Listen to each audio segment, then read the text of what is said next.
Let's mic day special.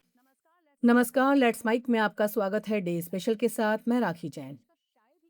22 अप्रैल 2025, एक साल पहले का वही दिन जब कश्मीर की वादियों में गूंजने वाली शांति अचानक गोलियों और डर की आवाज में बदल गई थी। पहलगाम, जो अपनी खूबसूरती, हरियाली और सुकून के लिए जाना जाता है, उस दिन एक दर्दनाक घटना का गवाह बना। ये सिर्फ एक हमला नहीं था, बल्कि उन उम्मीदों पर चोट थी जो इस धरती से शांति और सामान्य जीवन की बहाली को जोड़ती है। पहलगाम, लिद्दर नदी के किनारे बसा एक ऐसा शहर जहां हर साल हजारों पर्यटक आते हैं। यहाँ की ठंडी हवा, बर्फ से ढके पहाड़ और शांत वातावरण लोगों को अपने करीब खींचते हैं। लेकिन 22 अप्रैल के उस दिन इसी शांत माहौल को हिंसा ने चीर दिया। एक ऐसा हमला जिसने न सिर्फ जानें ली, बल्कि पूरे देश को झकझोर कर रख दिया।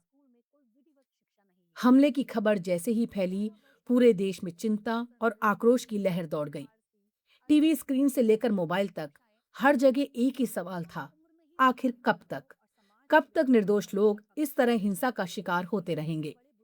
ये सिर्फ एक क्षेत्रीय घटना नहीं थी, बल्कि राष्ट्रीय सुरक्षा और मानवता से जुड़ा मुद्दा बन गया। इस हमले में सुरक्षा बलों ने तुरंत मोर्चा संभाला, जवाबी कार्रवाई शुरू हुई, इलाके को घेर लिया गया और हमलावरों को खोजने के लिए बड़े स्तर पर ऑपरेशन चलाया गया।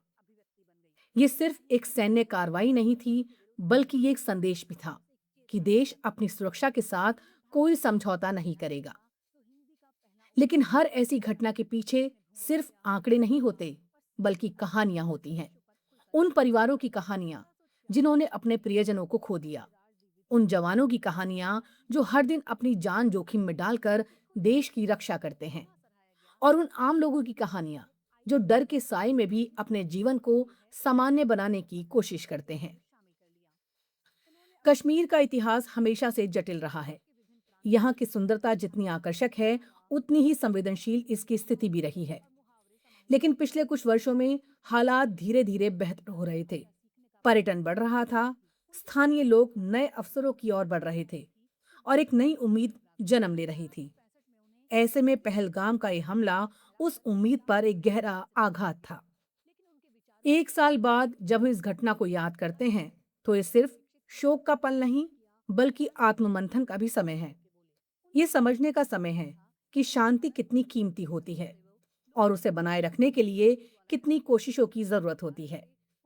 ये दिन हमें ये भी याद दिलाता है कि सुरक्षा सिर्फ सरकार या सेना की जिम्मेदारी नहीं, बल्कि समाज के हर व्यक्ति की भूमिका भी इसमें महत्वपूर्ण होती है। आज पहलगाम फिर से सामान्य जीवन की ओर लौट रहा है। पर्यटक वापस आ रहे हैं, बाजारों में रौनक लौट रही है और जिंदगी फिर से अपनी रफ्तार पकड़ रही है। लेकिन उस दिन की यादें आज भी लोगों के दिलों में जिंदा हैं। ये यादें सिर्फ दर्द नहीं, बल्कि एक चेतावनी भी है कि हमें सतर्क रहना होगा। सुरक्षा बलों के लिए ये दिन उनके साथियों के बलिदान को याद करने का दिन है। उनके लिए ये सिर्फ एक ऑपरेशन नहीं था, ये उनके कर्तव्य और देशभक्ति की परीक्षा थी, और उन्होंने इस परीक्षा को पूरी बहादुरी से निभाया। समाज के लिए ये दिन एकजुटता का प्रतीक है। जब भी ऐसी घटनाएं होती हैं, पूरा देश एक साथ खड़ा होता है, धर्म, भाषा और क्षेत्र की सीमाओं से ऊपर उठकर। यही भारत की असली ताकत है, एकता। 22 अप्रैल का ये दिन हमें ये भी सिखाता है कि हिंसा कभी समाधान नहीं हो सकती। ये सिर्फ दर्द और नुकसान ही छोड़ती है। असली ताकत शांति में है, संवाद में है और विकास में है। आज जब हम पहलगाम हमले की पहली बरसी पर उन सभी को याद करते हैं जिन्होंने इस घटना में अपनी जान गंवाई, तो ये सिर्फ श्रद्धांजलि नहीं, बल्कि एक संकल्प भी है। एक संकल्प कि हम एक सुरक्षित, शांत और मजबूत भारत का निर्माण करेंगे। क्योंकि अंत में हर गोली की आवाज से ज्यादा ताकतवर होती है शांति की खामोशी। डे स्पेशल में आज के लिए बस इतना ही। जुड़े रहिए लेट्स माइक के साथ। नमस्कार। आप सुन रहे थे let's mic more than radio. Follow कीजिए हमें हमारे